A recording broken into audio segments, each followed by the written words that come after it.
क्या भारत और पाकिस्तान के बीच ट्रैक टू डिप्लोमेसी चल रही है? इसका क्या इंपॉर्टेंस है? इन सब चीज़ों को लेकर बवाल मचा हुआ है। पिछले दिनों एक रिपोर्ट आई कि भारत और पाकिस्तान के प्रतिनिधियों ने बैंकॉक और कोलंबो में ट्रैक टू डायलॉग किया है। लेकिन इसका मतलब क्या है, ये समझना ज़रूरी है कि आखिर ये सब होता क्या है। तो आपको बताऊं, ट्रैक 1, ट्रैक 1.5, ट्रैक 2 और ट्रैक 3 डिप्लोमेसी आखिर होते क्या है। तो सबसे पहले तो आपको बताती हूँ कि ट्रैक 1 डिप्लोमेसी क्या होता है।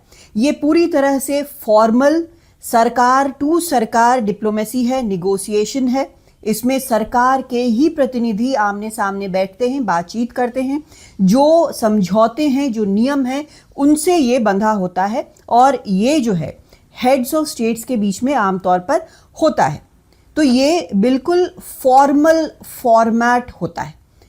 ट्रैक 1.5 क्या होता है? अब ट्रैक 1.5 जो है वो हाइब्रिड मॉडल माना जाता है, जहां पर सरकार के भी रिप्रेजेंटेटिव होते हैं और जो नॉन सरकारी रिप्रेजेंटेटिव होते हैं वो भी होते हैं। अपने पर्सनल कैपेसिटी में वो वहां पर होते हैं और बातचीत कई मसलों पर करते हैं।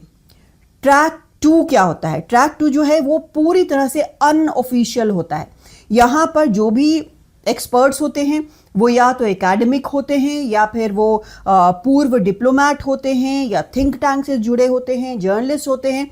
ये लोग बैठते हैं और कोर मुद्दों पर, जो भी दोनों देशों के बीच में मुद्दे हैं, उनको लेकर बातचीत करते हैं और समझने की कोशिश करते हैं कि आखिर दोनों देशों के रिश्तों में क्या है और क्या नहीं है। अगर कोई परेशानी है, कोई बहुत ज़्यादा कॉन्फ्लिक्ट है, तो उसको भी एड्रेस करने की कोशिश करते हैं। लेकिन ये पूरी तरह से नॉन गवर्नमेंट होता है।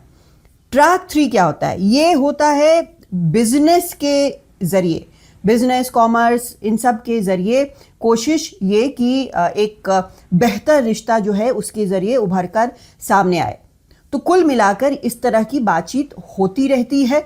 और ये जो बातचीत है, जो ट्रैक 2 जिसके बारे में अब बात की जा रही है, उसके बारे में विदेश सचिव ने साफ तौर पर कहा है कि इसका कोई इंपॉर्टेंस नहीं है, क्योंकि ये भारत सरकार ने ना तो प्रायोजन इसका किया है, ना किसी तरह से इन्वॉल्व है, ये किसी तरह की फॉर्मेलिटी नहीं है। ये सब इस तरह की बातचीत का कोई इंपॉर्टेंस नहीं है। जिसने भी भाग लिया उसने अपने पर्सनल कैपेसिटी में लिया। तो ये साफ तौर पर ये समझना ज़रूरी है कि ट्रैक 2 सरकार का, जो सरकार की निगोशिएशन है या सरकार का संबंध इससे नहीं होता है। लेकिन ये समझने में इंपॉर्टेंट होता है कि आखिर दोनों देशों के बीच हालात क्या बने हुए हैं।